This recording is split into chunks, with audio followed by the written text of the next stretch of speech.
Welcome to this very special edition of the KJ Masterclass Live, the show which ensures that you profit from your time spent here with experts, either through their industry insights, information, or simply learning from them. And today we have with us Christian Hurst, best-selling award-winning author and creative director with over 15 years of experience in advertising, marketing, and content creation, a lifelong science fiction fan. He blends epic adventure, emotional depth, and inclusive world building inspired by classic space operas and character driven storytelling. And so we'll learn from him how stories help us navigate identity, find authentic connection, and protect our empathy in an algorithmic age. We'll also learn about his journey from Mormonism to humanism and the powerful role of storytelling as a tool for personal survival and growth. Welcome to the show, Christian. Thank you so much for having me. I'm excited to be here. You're welcome. Welcome to the show. Welcome to India in this online form, Christian. And I'm sure not just in India, but a lot of people across the globe will benefit from what we are going to talk right now. We'll talk about storytelling, we'll talk about identity, we'll talk about connection, we'll talk about all this. But before that, let's talk a bit about your journey, your background, so that people know who they are listening to.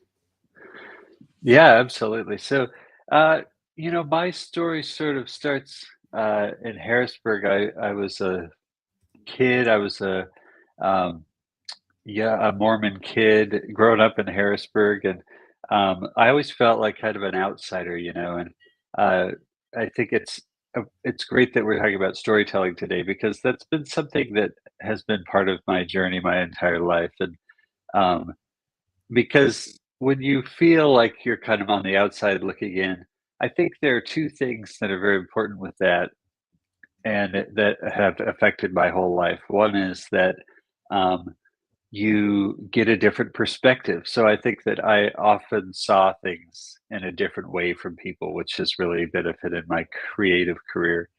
Um, but it also can be incredibly lonely. And so that's another thing that uh, I have used stories to fill that sort of void for me and to help me learn about myself and who I am and create that strong sense of self.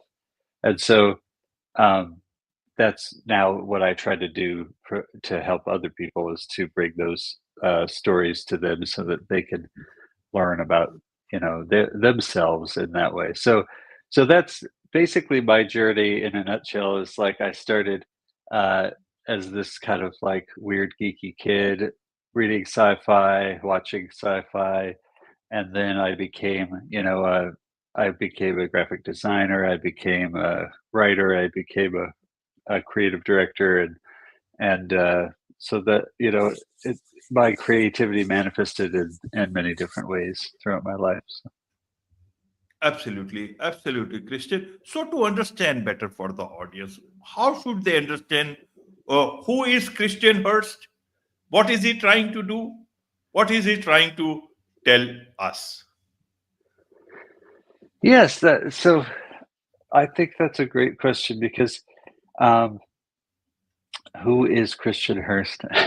I am uh, really someone who believes in connection, and I believe that um, it is through our connections that we finally will find peace in our lives and the ability to connect to the world around you and to other people. And so the way I talk about it is, when you have to have this strong sense of self and you have to be able to know who you are and not who other people see you as, because other people come in with a set of expectations and you have to pretty much ignore that and have a sense of who you are inside. And when you have that firm foundation, then you'll be able to approach other people and see them for who they are rather than seeing the negative things bubble up to the top. Because what we do as human beings is we're heavily predisposed to tribalism and to badging and to um, putting ourselves in these binary groups. And so when you see somebody come at you and they are the other, and that's the first thing you see, you're going to immediately approach them with negativity and hate in your heart instead of an open mind and being able to see that, because really I think deep down we all know that there's more similarities between people than there are differences. And so that's Christian Hurst. That's my approach, is compassion first and person first. And that's where the humanism element comes in, where I believe in seeing people and meeting them where they are. Absolutely, absolutely, Christian. Well explained. You have written. We'll come to your book also, Lily Starling series, uh, young adult sci-fi saga exploring identity, connection, and the courage to forge your own path. So you see, you talk about identity, you talk about connection. So let's understand this through storytelling. What is it that you want to talk about identity? How do you see a identity in today's time? Earlier on, identity was, people themselves, their family name, their individual, what they are doing. Then with the industrialization, a lot of people used to think about the name tag, the designation that they had. That became an identity. Even today, for many people, it remains that way. But many people are trying to also understand. I want to understand how you want to explain people about identity, and why are you talking about identity? What is it that forces you to talk about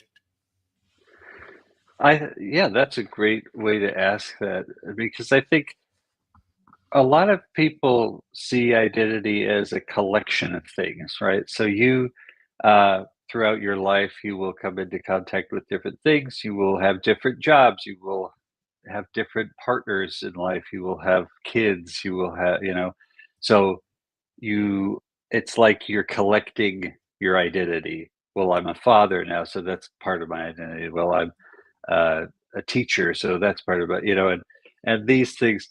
And when I talk about identity, I want to strip all of that away and talk about really your core of who you are inside, because um, that's when that's the only thing that's going to get you through when the times get really tough, and when you start to question. That's the thing, because that's when I know people that they really break, and they really have those dark times, is when they start to question the things that they have built the foundation of their lives on. And instead of building that foundation on who they are in their hearts and who they are inside. And so when you're building your foundation on the expectations of the world or the expectations of others around you, that's when you start to cling to things that are very dangerous, like uh, absolutism, which my favorite authors of all time, Victor Hugo and Ursula Le Guin, who actually was a big Victor Hugo fan, I found out recently. But um, they talk about absolutism a lot and how it's the biggest danger to humanity. And I think you'll see that a lot in my work, where it's like the the I used to be a Mormon, right? And so growing up in the church, I would see people get up every day and they would say, I know this, I know that, I know that this is true, I know this and that and the other. I know this is going to happen, right? And they were so certain, and it didn't happen, or something happened to make them doubt. And it just wrecked their world, right? Because they were so sure. And we see that all the time right now in the news. It's like people saying, "Well, what's going to happen in the next election," or "I know what's going to, I know what's going to happen with such and such corporation or whatever," and they don't know. They want to know. They want to believe that they know because it makes them feel better. But you can only know what's in here, and so that has to be your foundation. Otherwise, you're going to constantly have the rug pulled out from under you. And that's the message that I really want to reach young people with in my fiction. Absolutely. So, how does one find their identity, which perhaps many people try to evade it at different points in time? You short circuit it, you sidestep it, because then the fitment to the real world that is today, you know, that becomes easy. people become something else as the world wants to be. In an organization, they call it the work culture. You fit into that so-called work culture. Right. Outside the road, you fit into that. Outside in the society, you fit into that discourse so that you do not stand out or feel like an outsider or an outcast. In all these molds, you just try and fit in and fit in so that you can exist, survive. How amidst all these things do I find my identity? How do you deal with that? Well, we have to interrogate ourselves to some extent, I think, and uh, that's I think storytelling for me has always provided a way to do that without having to, literally sit down and and like have a conversation with myself. But like um, when you read really good literature, or you watch a show that means a lot to you, or a movie or whatever, or see a piece of art, or go to a play, or listen to a piece of music that has meaning to you, um, it causes you to analyze things about yourself, even subconsciously, And one of growing up, I grew up on sci-fi. I grew up on watching Star Trek. I grew up on reading great sci-fi novels, and I think that the questions that it causes you to ask, uh, it sort of helps you to naturally uh, break down some of those barriers, or break down some of those things that other people have handed you, right? Because that's what happens is you grow up a certain way, and your parents give you a certain set of values, and you go to church, and the church gives you a certain set of things to believe, and you go to work, and even at work, right, they tell you the right way to do things, the best practice of doing your job, and that kind of thing. And so um, all of that can have extreme value. I'm not saying to throw any of that away, or throw the baby out with the bathwater kind of thing. But you also have to question it. You have to interrogate it. You have to pick it apart. And I think fiction gives us uh, a window in which to do that, a world, a sandbox in which to let the imagination play out these other realities that we can sort of picture ourselves in. Absolutely. So, living your true identity, is that a easy job in today's times of artificial intelligence, times of algorithms that you say? In these times, is it an easy job or is it a difficult job? How is it for you? How do you remain in your true identity? Well, here's the trap, right? Because you have we see this too as the other extreme, where people start to construct this bubble of a new reality. And so, like, I think that you still have to have a very healthy boundary with fiction and with what is real, right? So um, the the point is to identify who you are inside, so that you can face the real world. The point is not to identify who you are inside and then pretend that you can change everything, so that you create this bubble where everything is exactly the way you want it, because nobody has that kind of control. And the people that do have that kind of power and extreme wealth, et cetera, uh, we see how miserable they are, because they're always acting out these, just ridiculous fantasies, and embarrassing themselves in real time for the whole world to see. Because, because that kind of power and money, it still can't buy you happiness unless you know who you are inside. And so, um, I think that is a trap, especially with the tools that we have, the democratization of everything, right? AI saying that, hey, well, you can be an artist now. You can just dream up whatever the heck you want, and poof, it's a reality, right? But without that journey, without the expression of, your soul, the art is meaningless. And so it doesn't really matter if it's beautiful anyway. If you never went through the journey, there's really no point to it. Absolutely. Absolutely. Now let's move on to the second thing that you talk about, connection. How should one understand connection? How do you want people to understand the type of connection that you talk about? Because you also talk about identity. If I seek my true identity, I start losing everything around me. I find myself, but I lose a lot of things around me. Friends, sometimes family also might find difficult to understand me in that sense because they have known me in a different way. Society might may have known me differently. Amidst all these things, even the internet knows me differently. Algorithms know me differently. Yeah. When I find that identity, then who I do connect with? Do I connect with myself?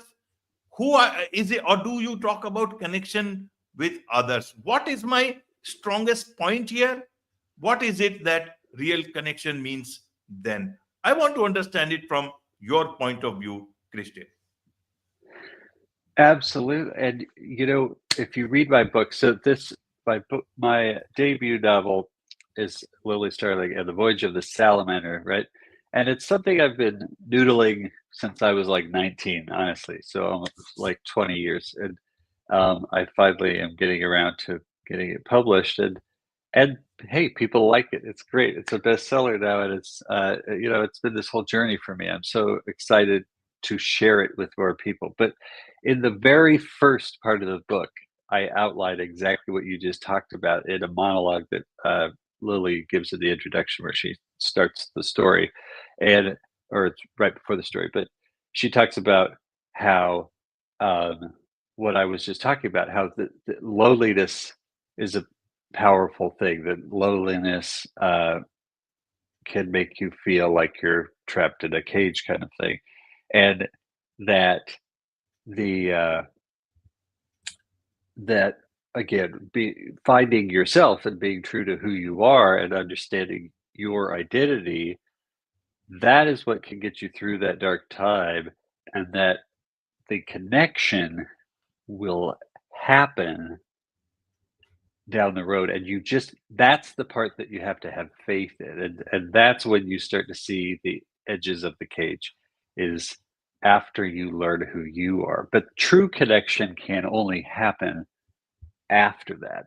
And so the that's sort of the thesis of the book. It's just like said there, right, played at the very beginning, in the main character's own words, and then you go into the story is written in the third person. So it's kind of like a break. It starts with her in the first person, and then it switches, and the reader goes into the book at the same place as the main character, because she has lost her memory, and so the reader does not know what's going on, and the main character does not know what's going on, right? So you're going in exactly with Lily into the story, and so the introduction just gives you a little bit of a hint at this philosophy that, I don't want to hit people over the head with it, but it's like this is something that's very meaningful to me, and it's really what I want to pass on to younger people, is that yes, it feels very lonely when you are true to yourself, just like you said. Like you could lose loved ones, you could feel isolated, and young people, especially, as you and I know, are very susceptible to tunnel vision, and this is what even leads to horrible things like suicide, like feeling trapped, that nothing else but this darkness is ever going to happen, right? But if you are true to yourself, connection will happen, and that's the promise of the book, is that it is almost like magic, but like she says in the book, it's like it's not magic, it's better, because it's real. That connection will happen if you are true to yourself. Absolutely. And so that's why let's come to the book itself. What is the, I do not take away a lot of things from that so that people are more interested in the book, just to understand it. What is this story about? It's about Lily. And then, I want to understand it's a young adult sci fi saga exploring identity and connection. And you also talk about empathy. In a sci-fi saga, where does this empathy also fit in? Help us understand in the backdrop of the book, your story, and then the way you see these things. Absolutely, yeah. So, when I was setting out to lay this out and to tell this story, um, sci-fi has always meant so much to me, but it's what it is it's a tool for telling whatever kind of story you want because that's the cool part about science fiction is that you can tell any genre, you can tell um, any sort of story that you want and put it into sort of a sci-fi uh, you know setting. And so the story that I wanted to tell was about this idea of this character who didn't know who they were, literally don't know who they were because she's lost her memory. And, I set the whole thing, it starts out on Earth in like the year 2010, um, because I wanted it to be pre smartphone, to be honest. But, and and she eventually, this isn't giving away too much. She's whisked away to the future, and she's takes part in this sort of like space adventure, and has to learn about who she is, but also bringing a perspective from our time to the future. She's able to give them a different kind of empathy that they have maybe drifted away from a little bit in the future. And so I won't give away too much, but like Earth, which they don't actually go to Earth until the second book, but the just the culture and everything is maybe not what you would expect, you know, in the future, or maybe it is, but it's different than the way that we connect to each other now. And so you have all these different species and different spaceships, and wars and politics and everything, and it all seems like it could be very similar to our time, but there are some important differences, and I think Lily's able to bring a perspective that uh, is slightly different because of where she came from and her background and everything. And it's interesting too because Lily is a character. Here's where the empathy comes in, right? Because she's a very emotionally intelligent character, and so the way that I wrote this character is that she is not perfect. She is very flawed and makes a lot of mistakes, and those mistakes have actual consequences in the story too. And you'll see it from the very beginning of the book. I wrote a scene where she helps this kid out, and so it shows her like hero behavior, right? She helps this kid out of a situation, and then she immediately thereafter steals food because she's hungry. And so I wanted to show this contrast between like she is doing the right thing and she has this heroic attitude, but she's also gonna take care of herself, and so she's complicated. She's not somebody who's gonna like moralize for the sake of it. She's still gonna take the apple and make sure she has something to eat. So that's the kind of uh, complicated morality that I put in there. Absolutely. Let's understand it from this point of view, from the young generation point of view that you focus on also, that empathy and connection remain our strongest tools for personal growth. In these times, as the way things are moving, how does one ensure that these things are still our strongest tool with us, empathy as well as connection? Because when you talk of empathy, it's about others. When you talk of connection, it is also about us as well as connecting with others. But in real world, humans are moving in their own islands. If you approach too much someone, they may feel you are intruding into their space. If you don't, then you are not doing justice with your own empathy. How does one manage all these things in the way we are moving towards the future? How do you see that? I think that we have to understand that there are limitations to our own personal sphere of influence, because if you don't set boundaries for yourself, and you'll drive yourself crazy, right? I know I have a lot of well-meaning friends who are just depressed because they want to change the world, which is great, but they get overwhelmed because they feel like everything has to change, or they have to be responsible for every single change. Uh, and so they don't know where to begin because it's obviously overwhelming. And the thing is, we have this heightened sensitivity to information, right? Because we carry around these boxes of doom in our pockets where we can constantly hear about all the troubles in the world.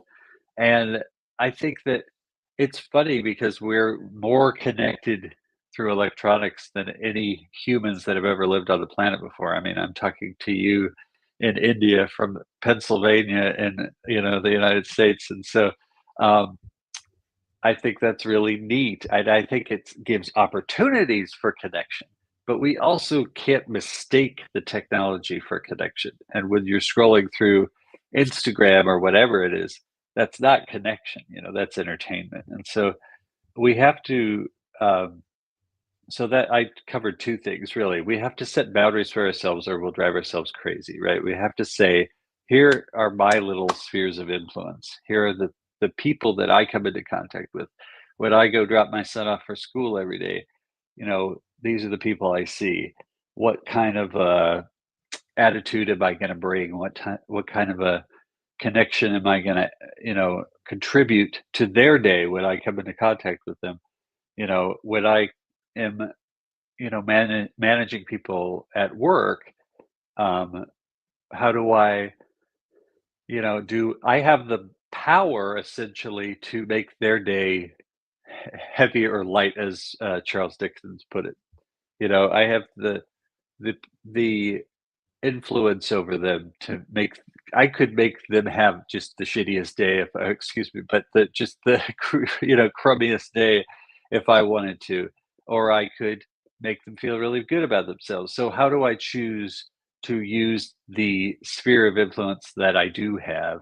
So that's the one thing, and the other thing is uh, to keep in mind that even though we have the capability for connection, that we have to take advantage of it in meaningful ways, like you and me talking right now, instead of just doom scrolling or like getting caught up in things that we can't change, things that we can't fix. Absolutely, absolutely. So, in a nutshell, what is it that you want to tell the world? Again, after all this discussion, in a nutshell, what is it? What is it that you want to tell the world about your book? Why should they should get the book? And it looks like you are focusing on the young generation. Is it that the other generations are of no use, or the or you have a particular thing to tell them also? Well, my hope is that it has some broad appeal. So I think that in addition to reaching the youth, which I would like to do, I have a significant portion of the readers are not young in age, but probably young in heart. But um, I think that the messages are important for everybody. The way that I present them, because a lot of the characters are younger, uh, I'm hoping that it will reach younger people just the way that I present it. But I think that the message is universal. I think that if I could ask people that if I could tell people like just a real short pitch for why they should get the book and what makes it different, it is that I think it's a little different because I want to present a fun, old fashioned space adventure, but in a modern way, including queer characters, diversity, uh, and themes of identity and connection that apply to the modern world that you probably wouldn't read exactly that in like a book, that I don't think it's been done exactly in this way before. So I use a lot of classical prose. I use a lot of, uh, you know, genre type work, and then in the second book we get into more of like cinematic sci-fi, but um, but very modern themes, and focusing around modern, more modern characters, and having a female lead and having queer characters and that kind of thing. Wonderful, wonderful. There's so much to learn about all this from you, Christian, and I'm sure a lot of people would want to connect with you, learn more from you, about your story, and also want to get hold of this book. And since it's a series, perhaps more, many more books will come. What's the best way for them to do so? The best way to find me is, well, you can just Google me, or you could put it uh, on Instagram or TikTok. It's at C Hurst Publishing. Um, it's You can find all my socials on lilystarlingbook.com, or just look up Lily Starling on Amazon. Um, I'm pretty easy to find, to be honest. Absolutely, absolutely. With this, it's a wrap on this very special edition of the KAJ Masterclass Live. Thank you so much indeed for joining us. Thank you.